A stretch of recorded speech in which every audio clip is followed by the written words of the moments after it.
आपने आज तक देखा होगा कि दो तरीके के चार्ट्स बनते हैं। वैदिक वास्तु में क्या किया करते थे कि दिशाओं को सिर्फ 8 मानते थे। ब्रह्म स्थान से उत्तर दिशा अगर आप सामने देख रहे हो तो उसके बिल्कुल राइट में नॉर्थ ईस्ट मान लेते थे, लेफ्ट में नॉर्थ वेस्ट मान लेते थे, पीछे की तरफ देखते थे तो साउथ वेस्ट और साउथ ईस्ट मान लेते थे, जबकि ये असलियत थी ही नहीं। दिशाएं 16 हैं। विश्वकर्मा प्रकाश के अनुसार एक एक दिशा का नाम दिया गया है और बताया गया कि उस दिशा में क्या होना चाहिए।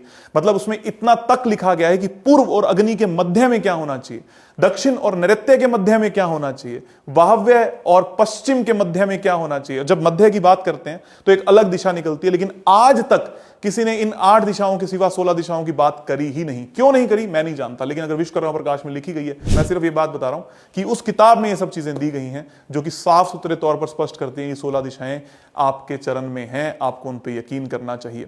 तो 8 दिशाओं में आप जब बात करते थे तो बिना किसी डिग्री के, बिना गूगल अर्थ प्रो के, बिना किसी गूगल सेंट्रिक बात के, बिना किसी कंपास के आप यूं ही मान लेते थे कि यहां से हमारा सूरज उग रहा है और हम इसको ईस्ट मान लेते हैं। लेकिन आपको यह पता होना चाहिए कि सूरज भी नॉर्थ ईस्ट से लेकर साउथ ईस्ट कहीं पर भी उग जाता है। मतलब अगर आप गर्मियों में हैं तो नॉर्थ ईस्ट में उगता है और सर्दियों में है तो लगभग साउथ ईस्ट तक सूर्य जा सकता है, अपनी पहली किरण दिखा सकता है। तो सूर्य की गति सिर्फ तब नापी जाती है जब पूरा पूर्णिमा होता है, उसी दिन एक पिलर को लगाकर आप दूसरे पिलर तक इस चीज को एक एंशिएंट विधि बताई गई है, उसके अनुसार नॉर्थ और साउथ एक्सिस पे परछाई के माध्यम से नाप सकते हो।